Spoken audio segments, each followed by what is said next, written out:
Welcome in, folks. I can see the numbers turning over of attendees on my right-hand column. So that's always a good sign. We've got at least three with us so far. So look, we'll go ahead and make a start. You're here, so well done at 12 o'clock noon. Only good things happen at that time. Kia ora tātou, no mai haere mai, ko Simon, tauko ingoa. I'm your Auckland North Community and Development host, the Training and Capability Lead for ANCAD. So welcome along to this very first in a series of monthly sessions with different topics and different presenters with a series we are calling Lunchtime LiiFT with special guest, ... We're organising these across the lunchtime period from 12 noon for up to about an hour in order to make these sessions accessible to as many people as possible.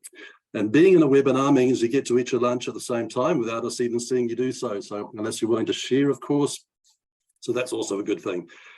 This particular Lunchtime LiiFT with special guest today aims to briefly discuss the very hot topic right now of AI in the workplace, assessing the risks and opportunities. So I'm joined by our special guest today, Sarah Ritchie, who works at Journey Digital, to chat about this very thing. Welcome along, Sarah. It's great to have you with us today. Thank you so much. Great to be here.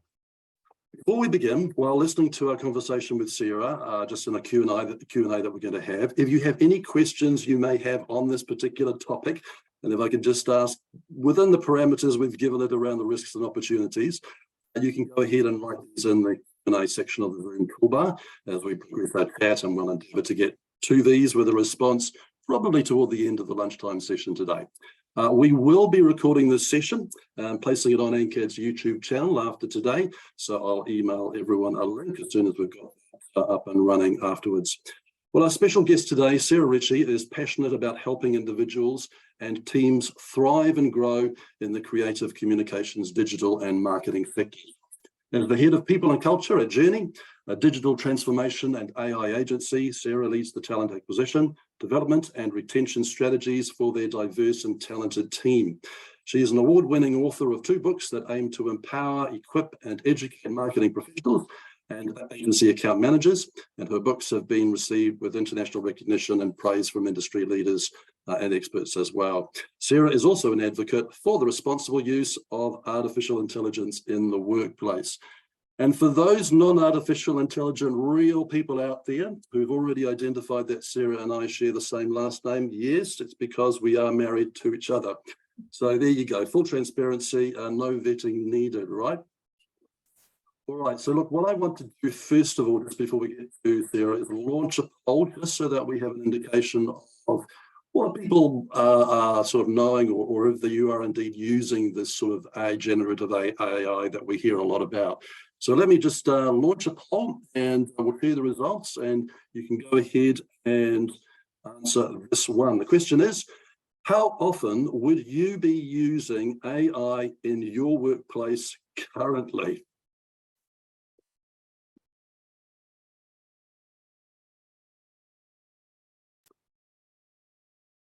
All right, so we'll just allow a few more seconds. Here we go. We'll close the poll in 3, 2, and 1. Thank you for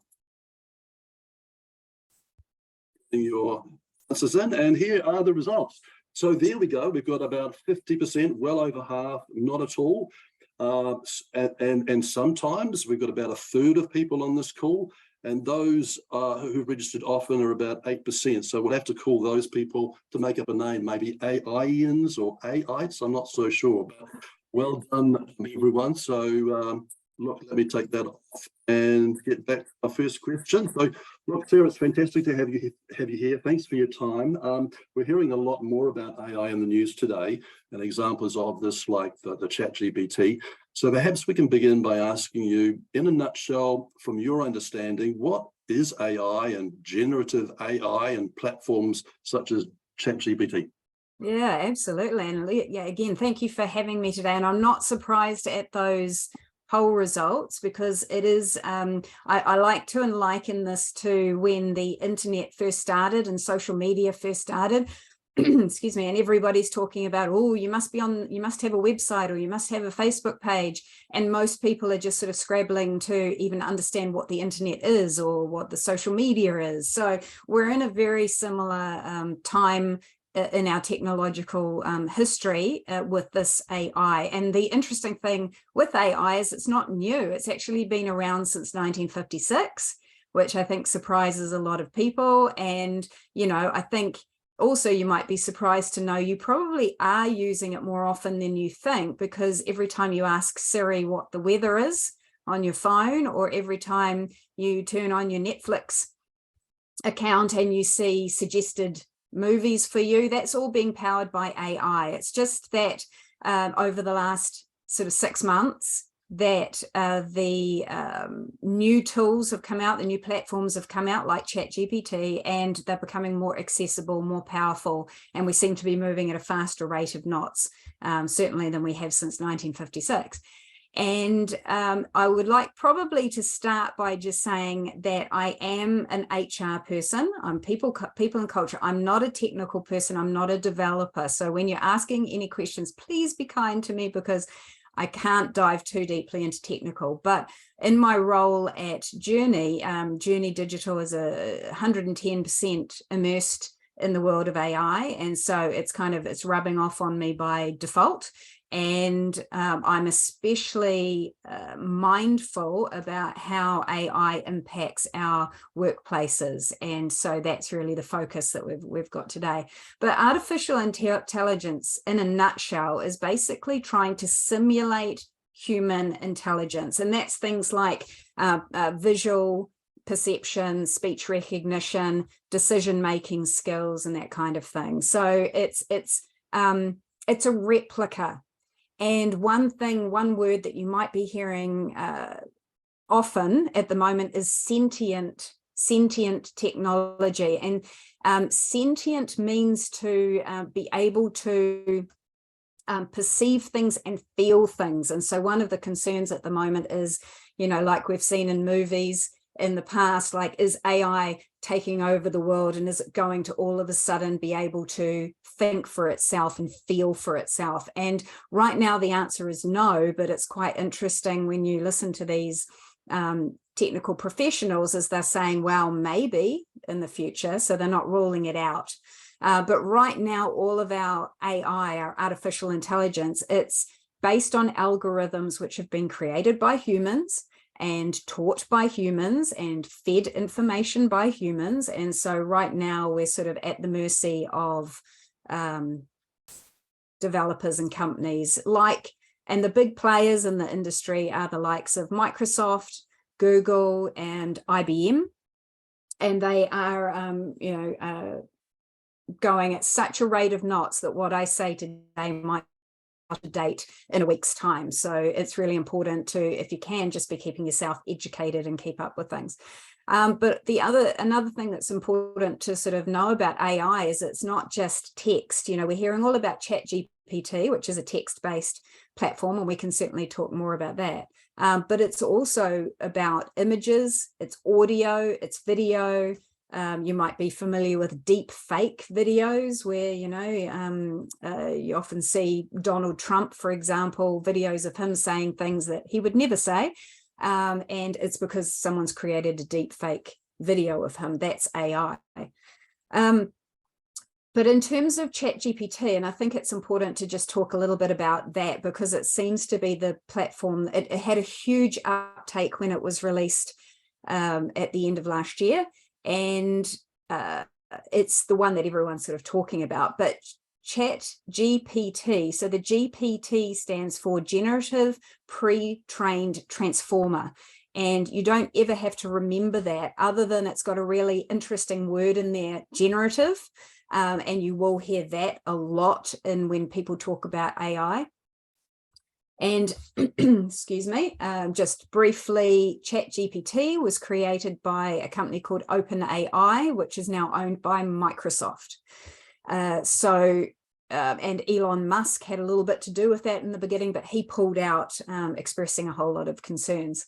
But generative in general just means to generate human-like responses. So when you think of generate, just remember, to generate something, that's what it's doing. And so pre-trained means that someone's feeding it with information to train it to generate those human responses. So that in essence is what ChatGPT means. Nothing to do with the GPT sales, the yachting, nothing to do with that. Yeah, so I guess another interesting thing just to say in general about these AI platforms, no, maybe we'll leave it. Don't want to go into too much detail, but that in general is what AI is and what generative AI is specifically.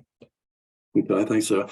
Yes, you mentioned about uptake, and one of the facts that I heard or read about, I'm sure it's true, was that ChatGPT, when it was sort of launched around November last year, had an uptake of 100 million users. So that's about 2 months before they got to the 100 million users. And the comparison with that was that TikTok took 9 months to get the same amount. Instagram took 2.5 years to get to the same number. And Facebook took 4.5 years. So you mentioned of, this sort of technology just being out there and wide and very, very fast. You mentioned also about feeding it. And I just wanted to touch on a follow-up question to do with that. What do we need to know about the accuracy of the data set?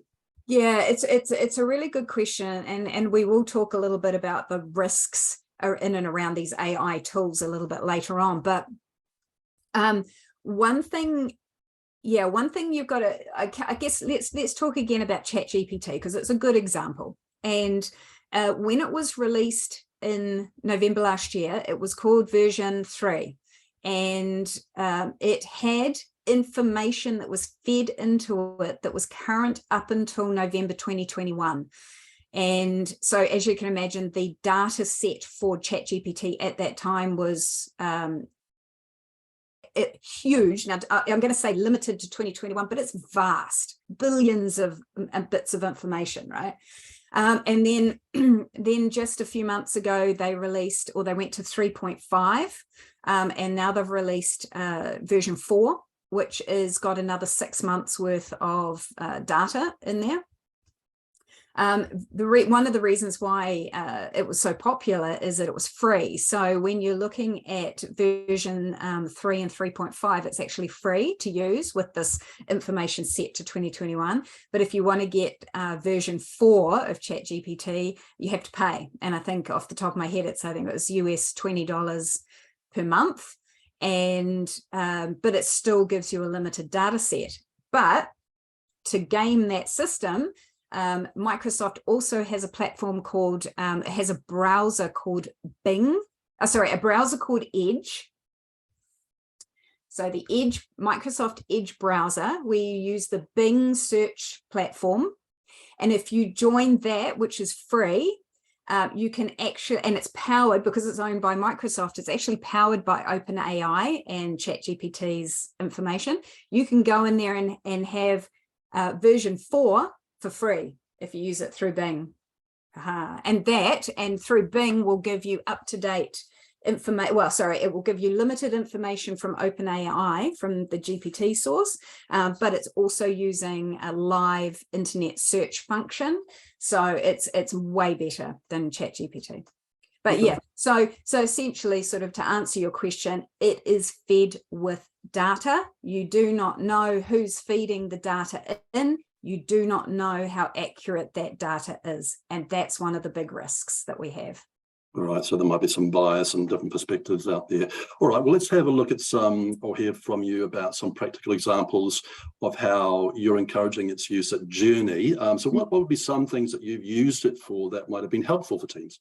Yeah, absolutely. So Journey is a digital development company. So we're creating digital products all the time. So AI is like a natural integration for us. And I can totally appreciate that most people on this call are not in the same boat, but a lot of what we're doing is very similar. And one of the things quite a few months ago is we put out a challenge to all our staff. We could see that this was going to be the way of the future. We could see that AI-driven tools would help with productivity and efficiency within our company, just in general.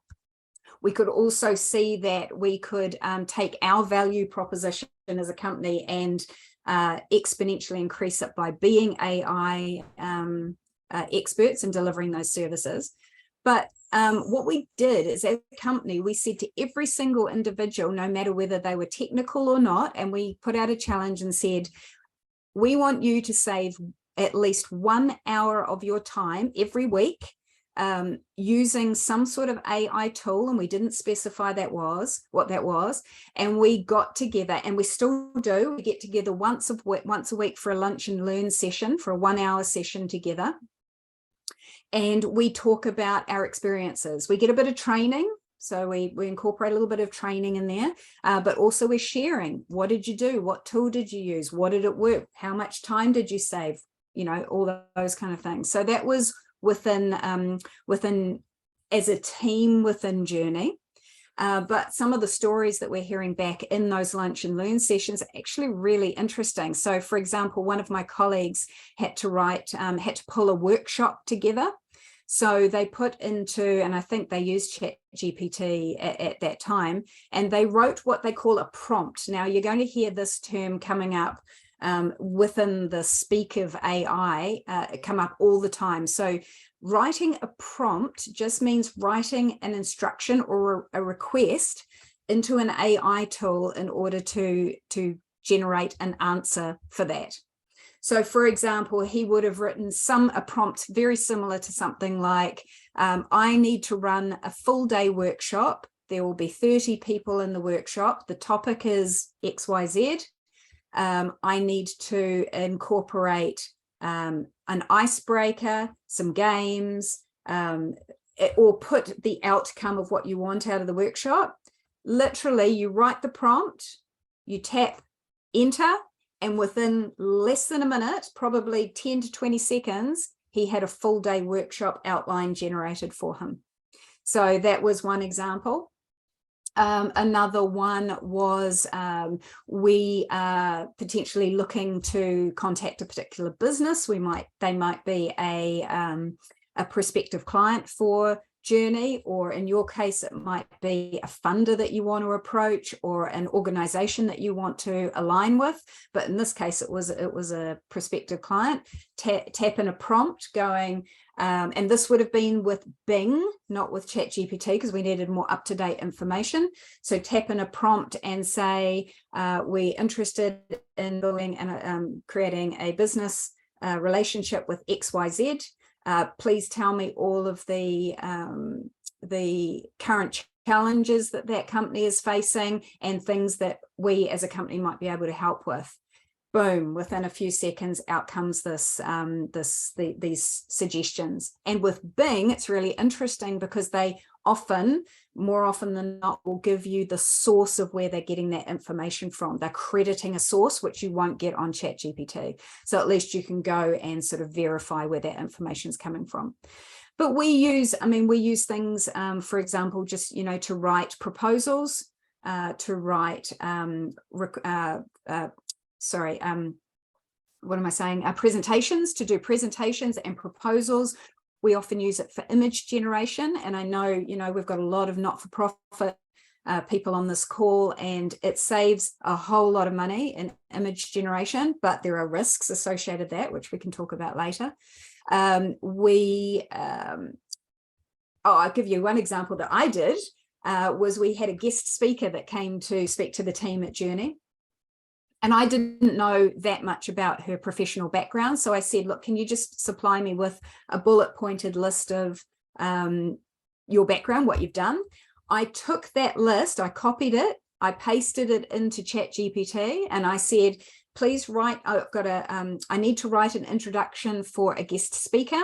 Here is her background. Please write me an introduction. And boom, straight away, it comes out with this beautifully worded introduction. I thought, that sounds a little bit formal. So I tapped in a reply that said, hey, great, thanks. It's a little bit too formal. Can you please write it in a bit more casual way? And it comes back, and I had to laugh because it was like, yo, bro, da, da, da, da. And I went, oh, okay, that's gone more to the extreme. I said, that's great, thank you. Can you do me something in the middle? Straight away comes back with something that was almost perfect. But I think one of the things you've got to realize with all of these generative text-based tools is that often what you get back is not going to be the final product. You really have to read it. You have to change it. You might have to change the tone of voice to be something that's more you. You've got to check it for accuracy as well. But it's a really, really good starting point, and that's what I just encourage you all to do. If you're using these text tools, generative text tools, just use it as a first draft, and then put your words, put your input and over the top of it. But I tell you what, writing a blog article, here you go. If you wanted to write a 500-word blog article, it would usually take an average writer 1 to 2 hours to write a blog article. You can generate it, and I'm not joking, you can generate that in less than 10 seconds, then spend half an hour to an hour refining it. You've still cut your time in half. It's astounding. So yeah, so we're using it in a whole lot of different ways. So far we've maximized text, or we're maximizing text and image tools. We have not yet gone into audio or video. Yeah. So it's sounding really powerful, really fast, and probably you're suggesting it's just a good opportunity to have a bit of a play. Is that the right word, or a practice? Oh, 100%. And see what happens. You have to play. I think it's with any new piece of software, you have to be given the time and space and permission to play, and that's exactly what it is. And you'll realize very, very quickly, I think, it doesn't take long to see the time-saving benefit, and then it's trying to figure out what other benefits. But it's kind of one, if you dream it, you can probably achieve it with some AI tool somewhere. Indeed. And I like what you mentioned about with your workplace, the lunch and learn and just getting together. I think that's a really good thing that we can take on board, and whether it's weekly or fortnightly or monthly or whatever, just have a sharing session and a showing session as well, a show and tell about what's working for our sales and our groups. If we move to another question, just in terms of, I think with the introduction of big technological things, like you mentioned, I think originally the internet and other advances like it, it seems that technology has always been ahead of the regulation. So if we look now at the sort of risks associated with the use of AI, what would your response be to that? Yeah, there are a lot of risks, and it's probably worthwhile just saying that there is a lot of stuff that's going on in the world, and you'll see it hitting the news headlines about all the bad stuff around AI, the risky stuff, the scary stuff. And the way I kind of look at that is that's kind of happening up here. It's happening with the big players, the IBMs, the Googles, the Microsofts, the governments, the regulators, and that's not something that you or I can have any control over. So what do we do about that? Well, the reality is the horse has already bolted. The cat is out of the bag, and we cannot put that cat back in the bag, even if we tried. So it's out there. Everyone's using it. Everyone will be using it. So therefore, we have to just kind of figure out the way to maneuver within the new world that we find ourselves in. Let the big players sort the stuff out above. We can be in control of what goes on in our workplaces, with our organizations, with our companies, right? We can make those kind of decisions. So there are a number of risks, and this is all where sort of when I put my HR hat on, we have to look at the risks that this can present to the business. Huge opportunities, not only with time saving. It could change the way that your organization or your business works. It could give you new revenue streams. It could do these amazing things.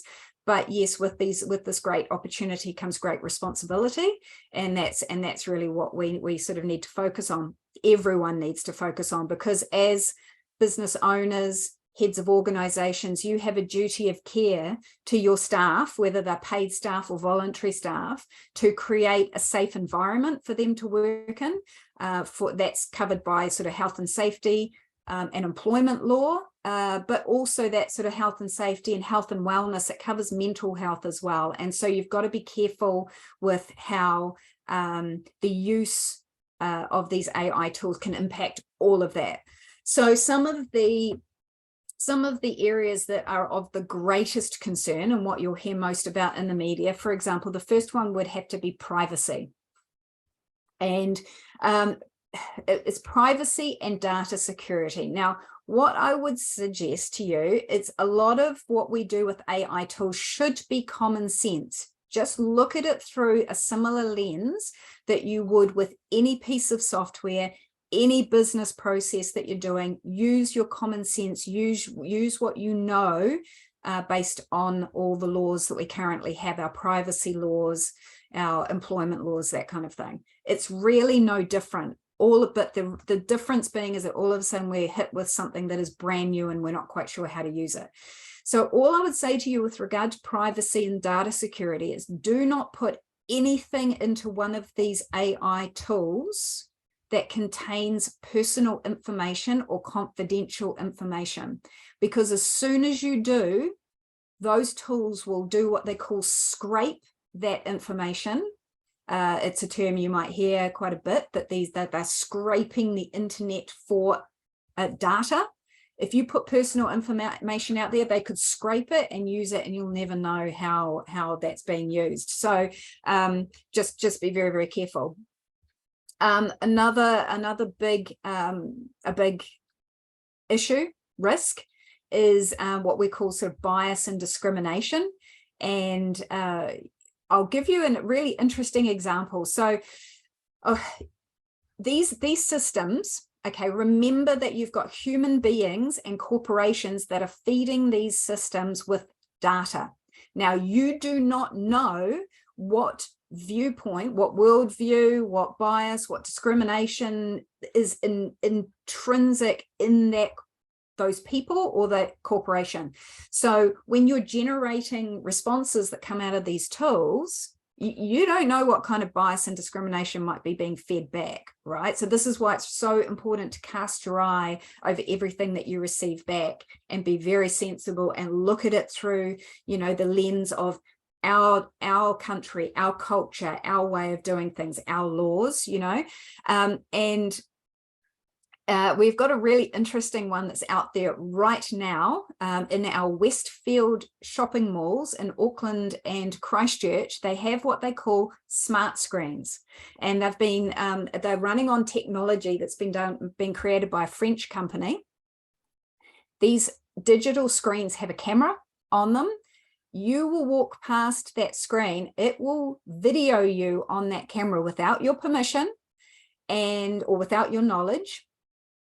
And it will make a judgment call on who you are. It will detect, and it's called facial detection software. Now, that's different from facial recognition software, which is trying to pinpoint you as Simon Ritchie, for example. It doesn't know your name, but from the facial detection software, it's going to determine your gender, your age.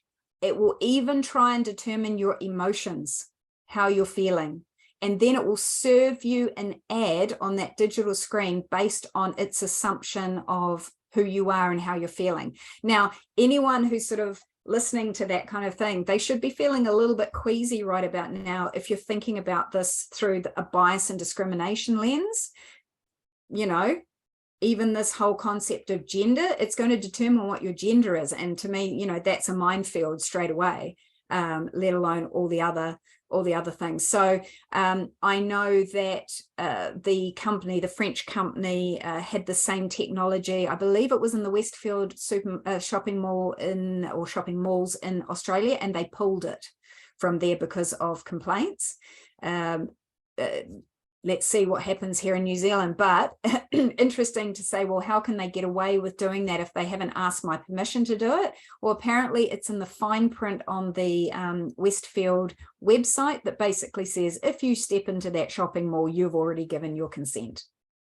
So, you know, these kind of technologies are out there. So bias and discrimination, it's really big. Again, read everything that comes out of these tools, use your wisdom on those kind of things. Again, with a similar risk, we've got ethical considerations, exactly the same thing. You don't know what you're going to get out of here, and the information that's generated back might raise an ethical dilemma for you. For example, if you're working in the healthcare space, okay, and the AI gives you back information, it's making a decision based on its own set of data, which might have what would you call it? It might be trying to make a decision in a very critical area, and it may or may not be correct, right? So you really won't know. And so there are all these kind of another massive risk, and this is one thing I think everybody should be aware of, whether they're using AI personally in the workspace, whatever, is in and around copyright. And so you've got to remember, these tools are scraping the internet.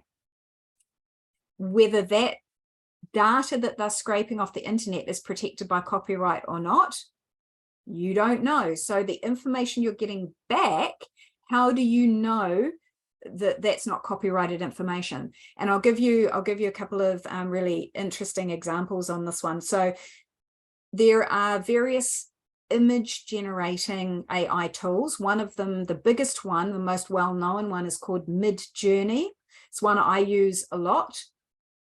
And again, you put a text-based prompt in there and you say something like, you know, I want an image of a horse in a poppy field at sunset.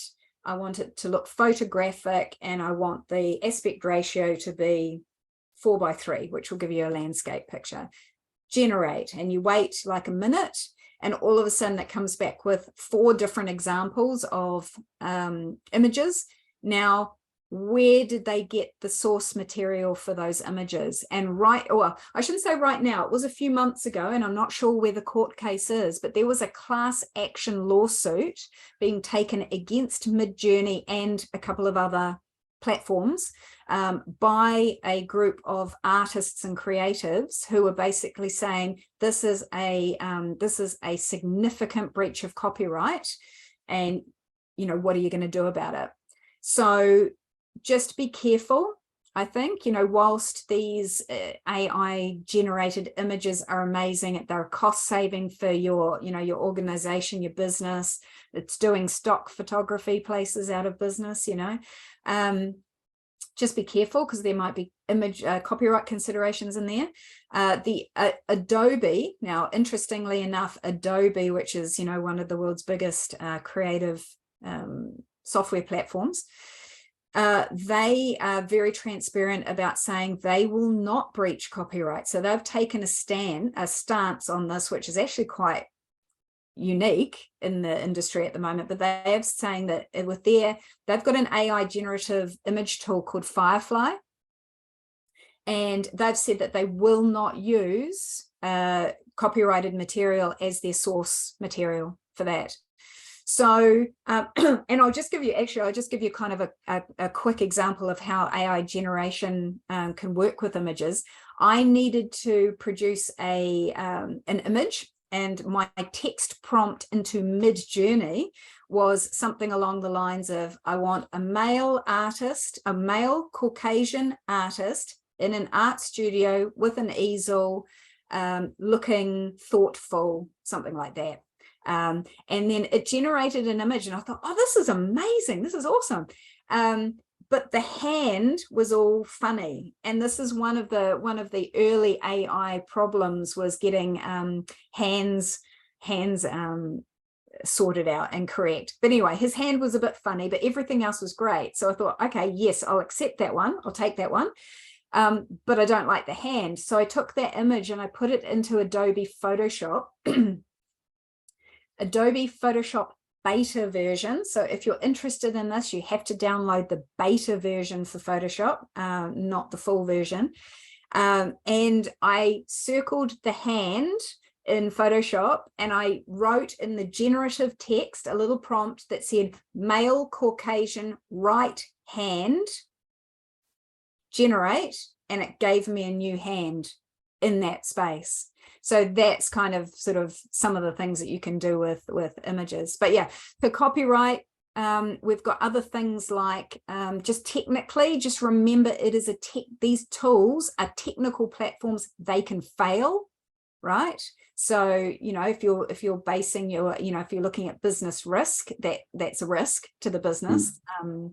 But yeah, so look, there are actually lots of other risks out there. Those are the main ones. Okay, fantastic. Yeah. Wow. Well, the mention of that Plaza billboard, I think I'll keep a lookout for that. I'm not sure, it could be a bit embarrassing for me when I'm walking past. All right, well, look, just looking at the time, we've got about 10 minutes or so to go. I know we've got some questions coming in already, and a couple of questions left for Sarah. So thank you for that. And as you say, look, very important, very critical to consider the ethical, the privacy, the other legal issues that we should keep in mind when using such AI tools. Next question would be, what would be some of the key considerations a business owner or a non-profit organization should have when dealing with the emergence of things like ChatGPT and other AI in the workplace?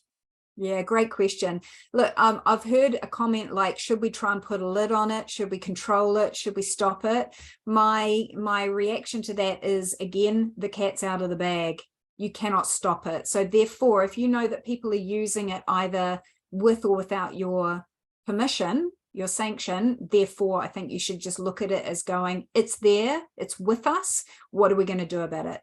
So my opinion is embrace it, because there are so many positive things that can come out of this for your organization or your business. So therefore, if you're going to embrace it, how are you going to do that? So one of the first things you need to do is you need to have senior leadership approval on this, buy-in from the owner, the manager, the team leaders, that kind of thing, because it's got to start from the top. And if people can see that it's being endorsed in the company, it's going to go, you're going to be able to sort of handle it in a much better way. Then I think you need to do a bit of a review on what tools are out there and how you could potentially use those in your business, where the gains are. Along with that, you do need to do a risk analysis. So in the same way that you might do a health and safety risk analysis, do that for your business, right?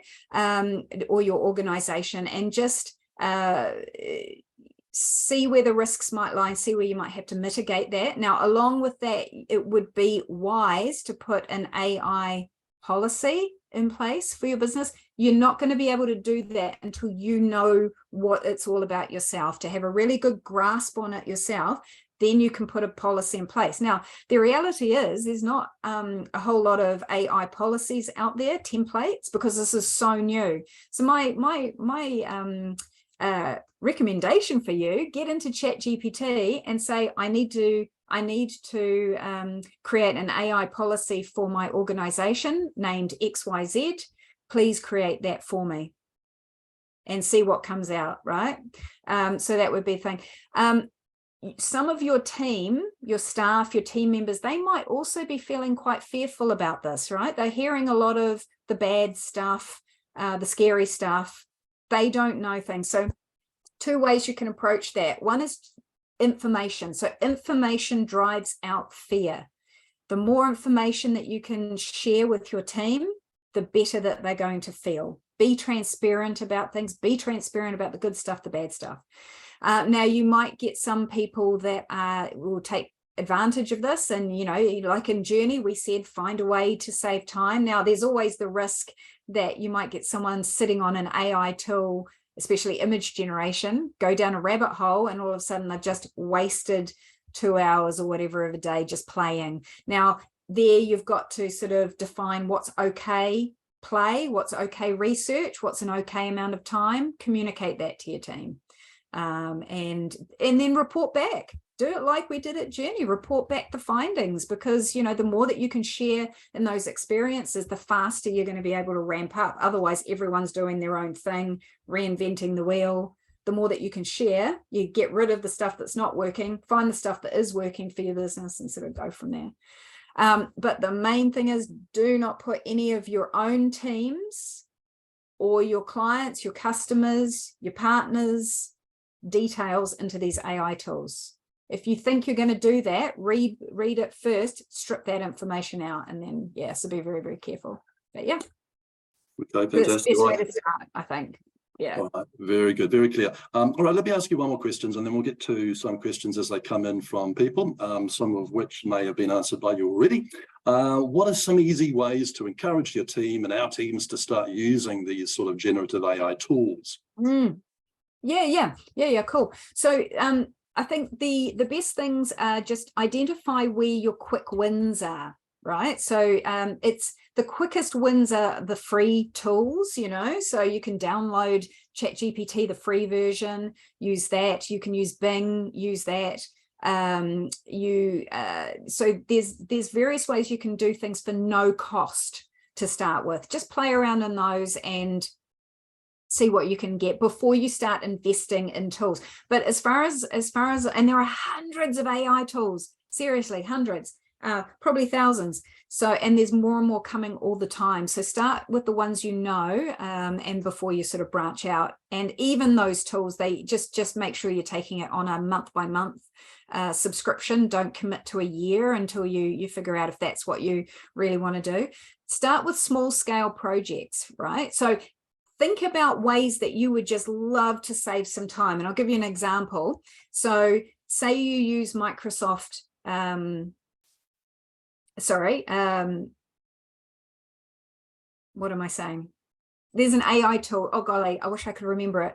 It's going to come in. Sorry, I should mention Microsoft is developing a thing called Copilot. Okay, it has not been released to the wide audience yet. They're starting very small and they're releasing it in increments, because basically if they released it to everybody, it's probably going to crash the system. Copilot is going to put AI functionality into all of the Microsoft suite. When that happens and when that becomes accessible to everybody in all organizations, when it becomes cost effective for that, oh my goodness, you're going to see this explode. And so the sooner that you can kind of jump on this AI bandwagon, the better from that perspective. But, you know, find it, like I just said, if you want to put a proposal together for a funding application, just write into ChatGPT and do it in both Bing and ChatGPT and see what you come out, because they've got different tones, different way of doing things. See which one works for you. You could say something like, I need to create a funding application for XYZ. My organization does this, and I need to answer these questions. Please write that for me. Just see what it comes out with, you know. So take what you're doing in your everyday life and just see if it works for you in one of these things. Provide the opportunities for training for your team. All right. So again, education training, whether that's getting someone externally to come in and give a bit of training, do an online something, you know, and it's just really just foster a culture of exploration and excitement and opportunity, because if you're keeping this really positive mindset, who knows where that's going to sort of lead. Yeah. Fantastic. All right. Excellent. All right. Well, let's go to some of the questions. I know some have been touched on already by what you've been saying since they've been put up. One of them here, just around the copyright angle, if you use a draft base from AI to base, say, like a blog or article on, what do you want to talk about that in terms of issues? And we can briefly some of these. Yeah, look, the reality is you're never going to know if you're breaching copyright or not. There are AI tools, you know, ironically out there that can tell you if it's breaching copyright. And this is where you'll see universities using these tools to try and see if a student has used AI to write their research paper or whatever. So there are tools that can do that. But frankly, you're not really going to know. I can tell. I got a letter, an email sent to me the other day by somebody, and I would put money on it that it was written by an AI tool. It had a certain type of formality to it.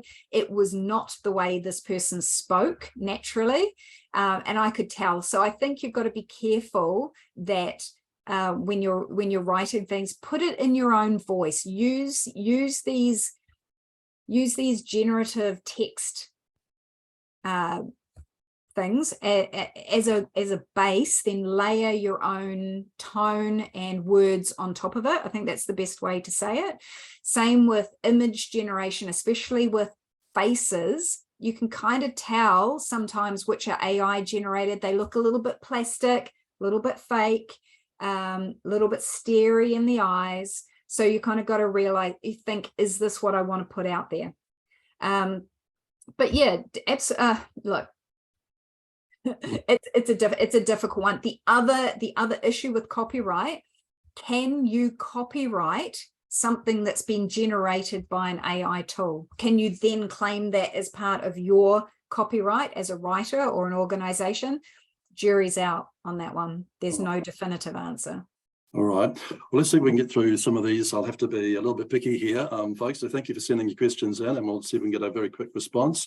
There's one on environmental impacts, but I think we'll probably put that to one side, just in terms of your HR perspectives.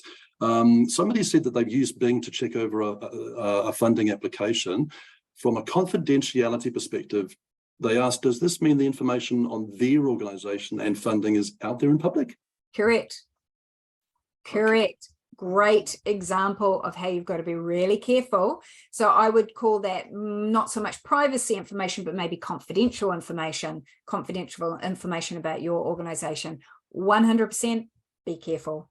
Put a fake name in.